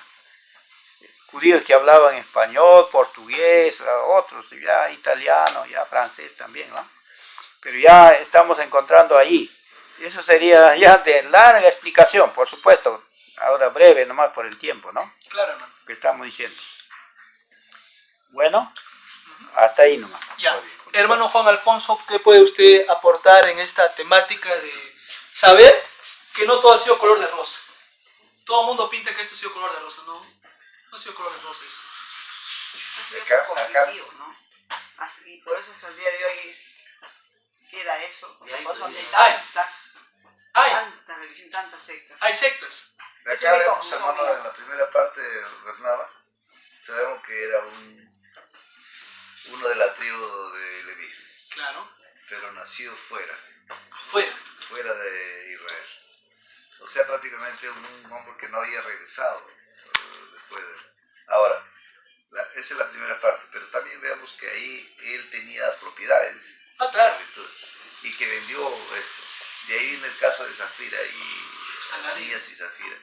En este caso vemos prácticamente un hombre que ofrece, hace un voto que no da lo que ofrece a Dios, ¿no? Entonces, vemos también una diferencia entre lo que es dar, lo que es entregar y lo que no es dar.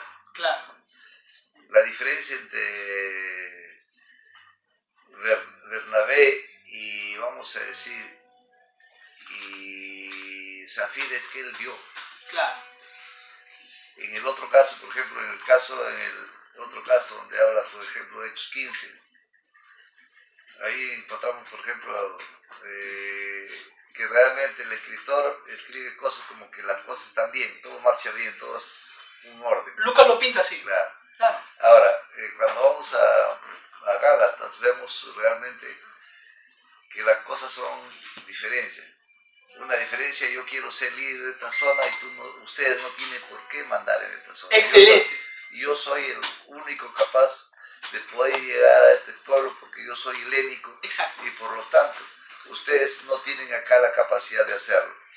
Y el enfrentamiento con Pedro, el creerse prácticamente porque él escribe, y el que escribe siempre es como que el que va a la televisión o el periodista va a sacar las cosas a la manera que él ve y él piensa. A su conveniencia. A su conveniencia. Entonces él escribe a la conveniencia como uno. Yo veo desde aquí, desde mi lugar, desde mi posición, veo realmente que hay un poco de celo de parte de Pablo hacia el grupo de los que han sido escogidos por el maestro, ¿no? Claro. Veo celo, ¿por qué? Porque le dice, ustedes son de la circuncisión y yo predico a los incircuncisos. Exactamente. Uno, porque ellos tuvieron, vamos a decir, el lujo de vivir con el maestro.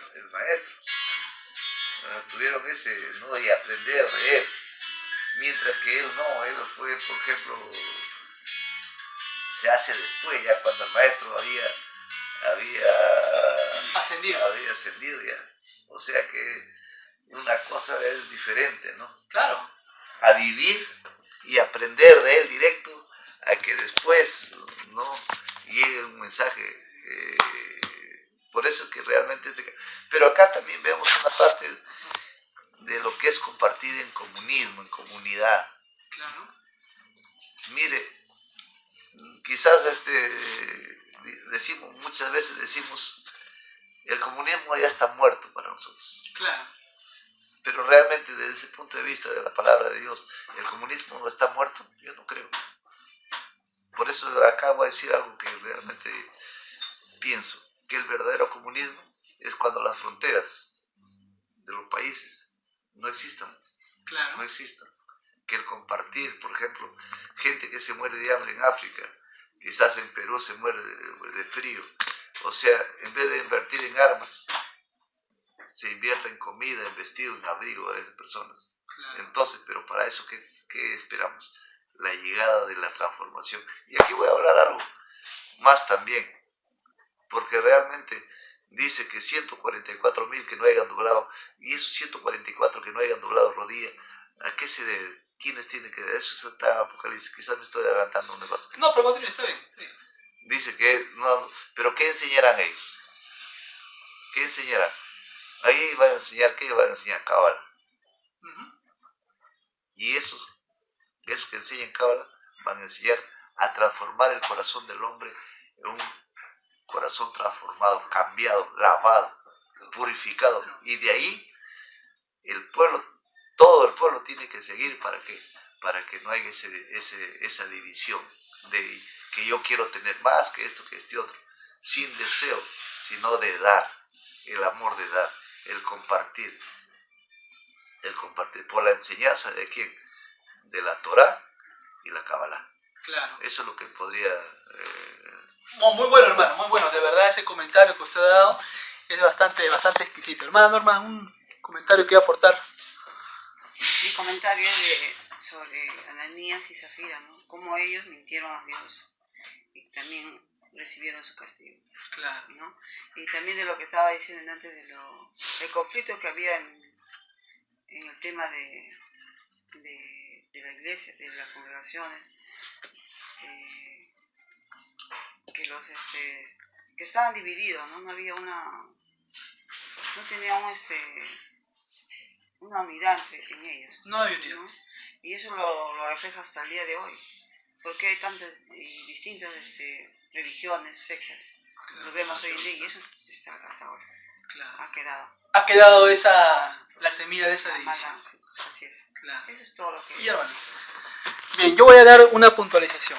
Miren, acá es importante estudiar esto, hermanos, porque el escritor de Lucas, perdón, Hechos, ha maquillado las cosas. O sea, Lucas no ha sido honesto. Lucas ha maquillado las cosas. El documento de Gálatas está en el papiro 46. El papiro 46 es del año 200. No existe ningún documento más antiguo. O sea que el papiro de Lucas viene después. Entonces, ¿qué significaría eso? Que quienes han modificado la historia. Lucas no era judío, era argentino. Pero ¿Lucas realmente habrá escrito el libro de Lucas? ¿O es otra persona que ha usado el nombre de Lucas? Otra persona. Ha sido otra persona. Claro. Helenizado, ¿no? Y ahora preguntémonos. Mateo también. Claro, no, Mateo tampoco no lo escribió. O sea, solamente tiene el nombre nada más. No, Ahora, ¿cómo hacemos nosotros eso? Porque el maestro no dio ninguna orden y pueden buscar ningún pasaje que le diga cada palabra que yo digo, ustedes escriban. No hay eso.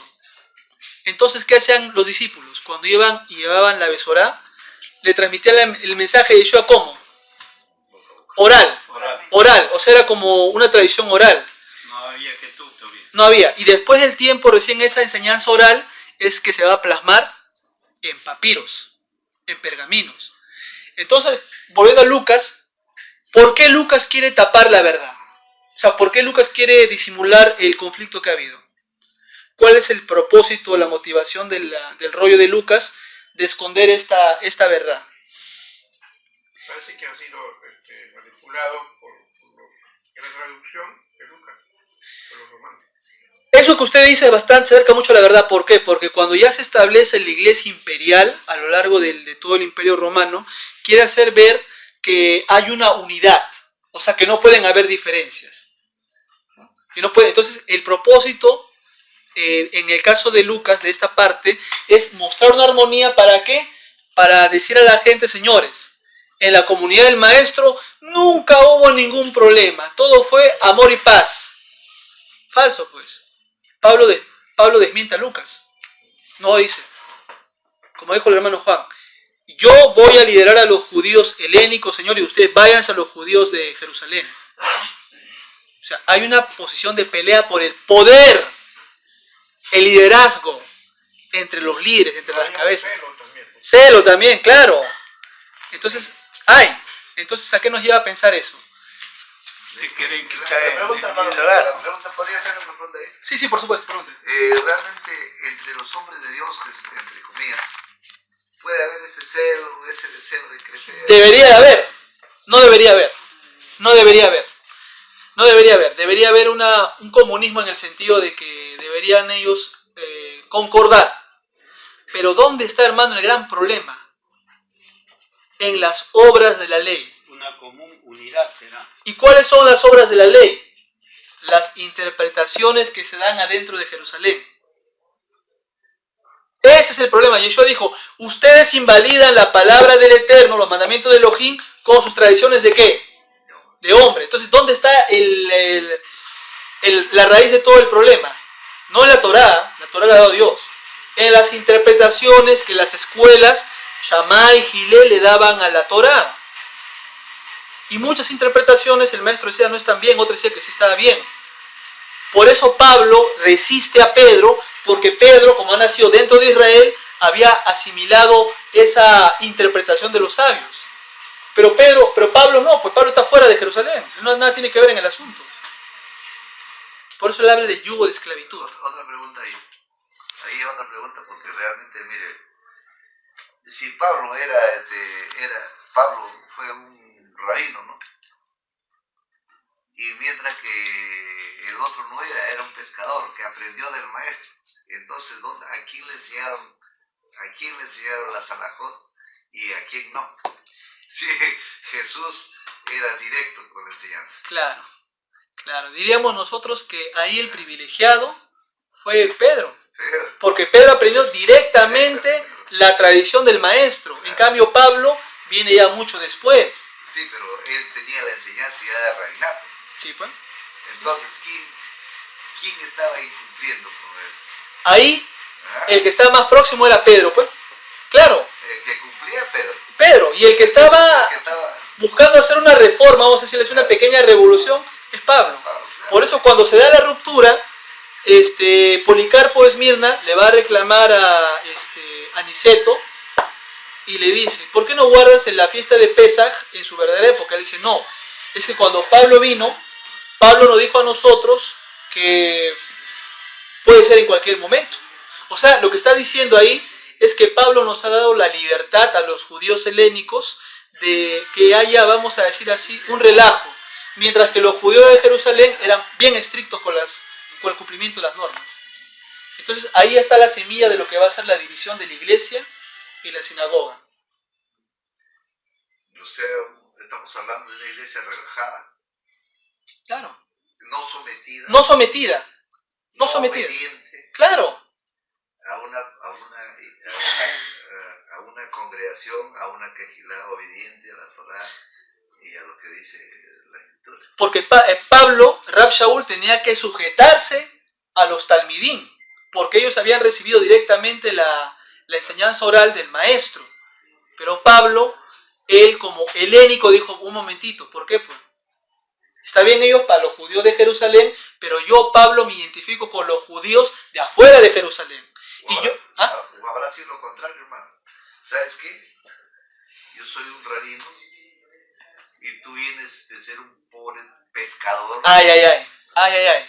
¿Ah? Ah. Por lo tanto, yo tengo más conocimiento que tú y yo voy a hacer lo que a mí yo creo y yo pienso. Yo creo que eso está bien, porque incluso el doctor Mario Sabán dice que la reforma que hizo Pablo es que Pablo reinterpretó la teología que está del patriarca Abraham, que dice que Abraham, por la fe de Abraham, ¿qué hizo? Escuchó la voz de Dios, todo eso que vemos en Génesis. Y Abraham, acá viene el tema, ¿Abraham era judío o no? No era judío, Era gentil. era gentil. Entonces, ¿qué hizo Dios? Llamó a los gentiles, a los no judíos, y lo justificó a través de ¿qué? De la fe. Por la fe. Entonces, ¿qué es primero? La circuncisión del corazón, o sea, de la mente, y después la circuncisión física. Esa es la reforma que Pablo introduce acá, a los helénicos. Señores, ya no tienen ustedes que ir al Moel, que el Moel le va a hacer la Brit Milá y se va a hacer el rito. Ya no, ya, como el padre Abraham, seguimos nosotros la enseñanza del padre Abraham. Acá otro punto. Pablo nunca citó a Yeshua. Él no dice, Yeshua dijo esto. Pablo, ¿a quién se va? Directamente a la Torá. Claro, Pedro, a Yeshua. a Yeshua. ¿Por qué? Ya vemos eso. Pero sin embargo, Escuela como la escritura acá Hilera. no te Ah. dice. Pedro, ¿qué escuela? Pilé, ¿cómo? Vámonos porque se pone interesante el tema. ¿Cómo dices? ¿Qué escuela es? Pedro, Pablo. Pablo posiblemente viene de la escuela de Gilel, Hilera. porque dicen que estudió con Rabán Gamaliel. De la escuela de Gilel. O sea, era fariseo. Pero acá lo que usted ha dicho es delicado, ¿ah? ¿Cómo yo, un rabino, un hombre que ha estudiado, me voy a sujetar a ti, un don nadie, solamente porque has caminado con el maestro? O sea, podríamos nosotros dejar como una hipótesis de que podría ser cierto. O sea, por un lado, desde el punto de vista de la educación es como que, oye, yo no me voy a sujetar a ti, Pepe. Claro, esa sería una hipótesis muy válida. Y otra hipótesis también válida sería que Pablo va a representar la voz de los judíos helénicos, mientras que los otros talmidín, la voz de los judíos dentro de Israel. Entonces, Era la intención de Yeshua, ¿no? Que pero- los gentiles estaban también incluidos ahí. claro, era la intención incluirlos. Por eso escogió Adentro. a Pablo. Claro, pero acá viene el conflicto. Para- Claro, pero acá viene el conflicto. ¿Pablo debió sujetarse a los judíos de Jerusalén o debió haber reinterpretado su visión para ayudar a expandir el movimiento del maestro? Yo pienso Eso que tenía que haberse reincorporado. Tenía que haberse sujetado, Claro. aún a pesar de que ellos de repente no tenían su mismo nivel de preparación. ¿Por qué? Porque ellos aprendieron directamente del maestro, de la boca del maestro. Pero Pablo dijo, un momentito, de misma autoridad va a ser la Torá, yo apelo directamente a Elohim. Por eso no ven a Pablo citar a Yeshua. Bueno, hermano, hay una cosa. Qué interesante. Pablo y Pedro tienen una misión que cumplir. Conocen, como dice, de Jerusalén y conocen lo que es de allá de helenismo, de judíos griegos que estaban esparcidos por romanos, españoles, como se le llama. Pero la finalidad de Dios es que también los gentiles, a través de Pablo, llegan a conocer el amor, la salvación de Dios, ¿no? Que por medio, porque sin eso, si Pedro y Pablo no hubiesen llevado la palabra, de nada serviría la religión ortodoxa, de nada serviría. Si se quedan encastillados ahí bien guardados, bien archivados ahí, tengo la Torá, tengo la Mishnah, tengo los Nabim, los proféticos, de nada serviría si es que no se lleva esa fe a todas las naciones, a todo el mundo. Si no lo hubiera cogido Si Pablo, no, ¿qué se hubiera quedaría pasado? en un egoísmo cerrado ahí el judío. Eso es una bomba. Cerrado. Lo que ustedes dos han dicho, eso es una bomba. Cerrados, encastillados se quedaría. Entonces podríamos nosotros como comunidad deducir que el propósito de Yuhe Babje al tomar al rabino Pablo es porque el Eterno sabía que con Pedro, con esta gente, no estoy menospreciando, el mensaje no iba a salir. El mensaje ya, lo mucho ya, un poquito no me iba a dar la vuelta, pero no iba a expandirse. Pero con Rab Shaul el mensaje va a penetrar pero para todos lados. Pero también entendamos algo. Ese judaísmo de Pablo no es un judaísmo jerusaliano, es un judaísmo, ¿qué cosa? Helénico. Y les hago una pregunta. ¿Era más fácil para los romanos, para los griegos, abrazar un judaísmo jerusaliano o un judaísmo helénico? Helénico. Claro, porque en el helénico no necesitas la circuncisión. Pero acá viene la pregunta de fondo. ¿Pablo debió sujetarse a Santiago, a Jacob, a Yohanan, a Juan y a Kefa, a Pedro? ¿O debió seguir como estaba haciendo? A ver, esa es la pregunta importante acá en el tema del día de hoy. Para mí, en concepto, tenía que someterse. Yo también pienso que tenía que someterse. Ahora, ¿por qué tenía que someterse? Porque si no, no diría, pues, sométase a las autoridades. Exactamente. Entonces acá, Entonces, yo lo tomaría como un rebelde. de alguna manera, sí, pues un reformista, Pablo podría ser considerado como un reformista, ya que, como ha dicho el hermano, lo que ha dicho el hermano es algo que es importante. O sea, si Pablo no hacía este reformismo al judaísmo nazareno, definitivamente el mensaje no hubiera llegado. O sea, el mensaje solamente hubiera dado la vuelta por ahí nomás. Pero al Pablo liberar el mensaje y bajar los requisitos para la conversión, hizo que la gente entre en masa. Pero eso también tiene un problema. ¿Qué pasa en una comunidad cuando la gente te comienza a entrar en masa, pero la gente ya no se sujeta? ¿A qué va a conllevar al final eso? ¿Sectas? A una ¿División? ruptura, en la cual los gentiles dicen, pero nosotros ya no estamos bajo la Torá, por el amor de Dios. Pablo ha dicho que solamente la fe. ¿A qué conduce eso? A construir otra religión. ¿Se dan cuenta? O sea, lo de Pablo está bien para llevar el mensaje, pero ¿cuál es la consecuencia? Que se va a deslindar de sus raíces los demás, que van a abandonar poco a poco al judaísmo y van a crear la religión imperial. Aquí me está llevando a otra La romana. Claro, ¿ve? A eso va a conducir, hermano. Acá me Claro. está llevando a otro pensamiento. La romana. Entonces, Claro. acá se cumple lo que dice Pedro. Y lo que dice Pedro, conforme al maestro, ¿Ya? voy a los expatriados. A los A expatriados. los expatriados. Claro. Para los que creen en Mashiach, Claro. Yeshua. O sea, él está yendo a los expatriados, pero solamente a los de Israel. Nada más. Nada más. Entonces, aquí hay una cosa. Yo no me quiero quedar acá. O sea, este es mi pueblo acogido. Y si estos expatriados tienen que retornar a mi casa, a mi redil, tienen que regresar. Y de aquí tienen que salir. Claro. Pero la enseñanza verdadera, sin división. Sí, excelente. O sea, lo que nosotros podíamos criticar, y yo sé que de repente a los hermanos lo va a escandalizar esto, es que Pablo sí debió haberse sujetado a los discípulos. Pues. O sea, si el Mesías caminó con ellos, Pablo que viene todavía después, él debió haberse sujetado. ¿Y qué hubiera involucrado eso? ¿Que se hubieran tenido que circuncidar o no? Totalmente. Entonces la pregunta, hay otra pregunta más, ahí para enriquecer el tema. ¿Y ustedes creen que todo el mundo, los romanos, los griegos, habrían abrazado la fe en el Mesías Nazareno sabiendo que hay de por medio una circuncisión física que hay que hacerse? Imposible. Ya no, pues. Entonces, ya el mensaje no hubiera sido un mensaje universal, sino habría sido un mensaje interno. Entonces, esto es interesante. ¿No? Acá hay doble lo que es, vamos a decir, yo vengo por mi pueblo, perfecto, Ya. ¿ok? Aquí ahí está lo que dice, pues vengo por las ovejas Perdidas. y vengo por los cabritos a mi izquierda Ay. y las ovejas a mi derecha. Duro, ¿ah? Eso sí es muy duro de parte del mismo Yeshua, sí, él lo dijo. Claro, entonces ahí viene la otra palabra. Vosotros diréis, Señor, Señor, pero no alcanzaréis el reino. Claro. El reino teocrático.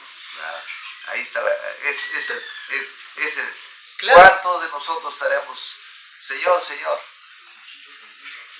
Ujú. Eso es bien interesante, ¿eh? ¿Cuántos de nosotros estaremos en ese pensamiento? Señor, Señor.